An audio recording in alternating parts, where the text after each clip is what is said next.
Kita masuk pada materi kedua terkait dengan sosiologi politik ya, sosiologi politik.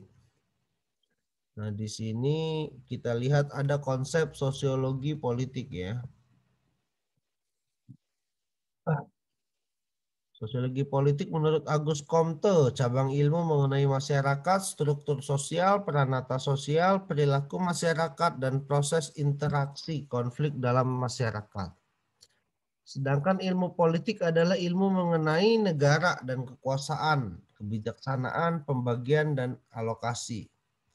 Kemudian sosiologi modern memahami sosiologi sebagai ilmu pengetahuan yang membahas kelompok sosial, kemudian interaksi manusia dan interaksinya ya, relasi ini.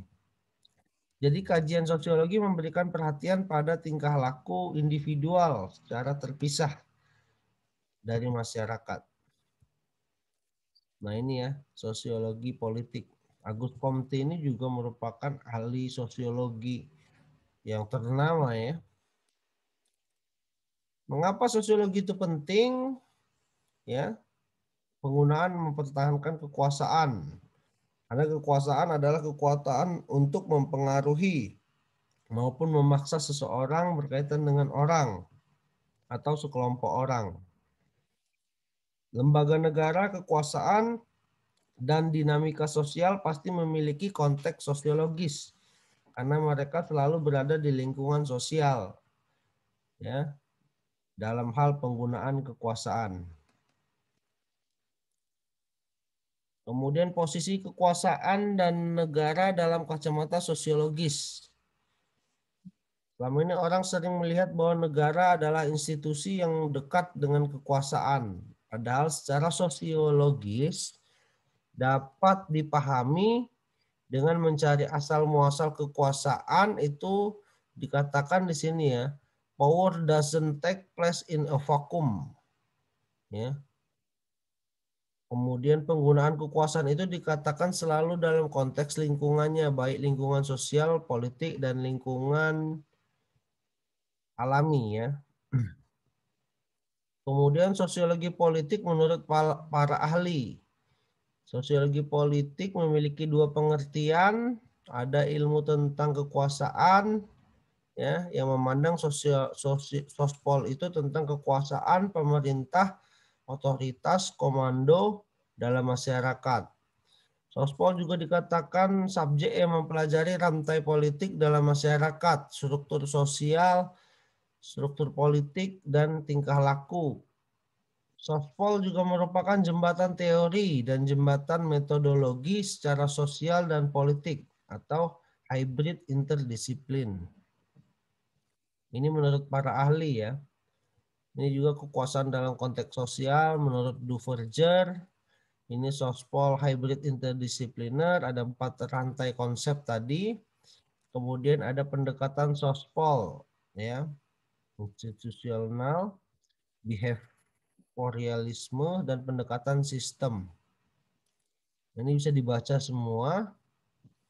Ada juga sumber kekuasaan dalam masyarakat ya, ada otoritas karismatik, otoritas tradisional, otoritas legal. Kemudian juga ada relasi kekuasaan dalam masyarakat.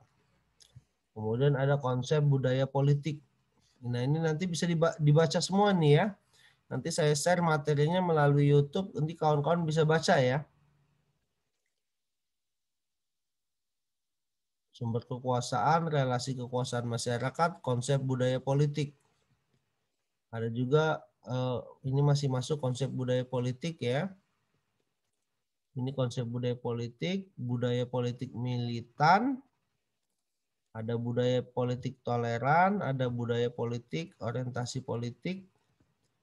Ini budaya politik di Indonesia.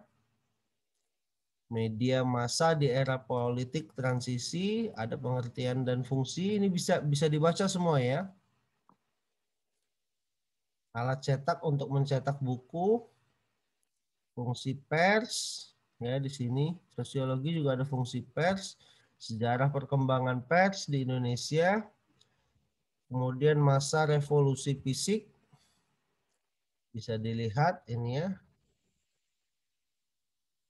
Kemudian perkembangan pers di Indonesia bisa juga kita lihat di sini. Media massa dan konstruksi sosial. Kemudian di sini ada dua penyebab komunikasi politik. Ini juga bagaimana media massa mengkonstruksikan realitas politik, partaian, sejarah perkembangan partai politik, sampai Perang Dunia Pertama, Perang Dunia Kedua, dan apa itu partai politik ya. Ini semua, ini partai politik. Nah itu kawan-kawan, ini kan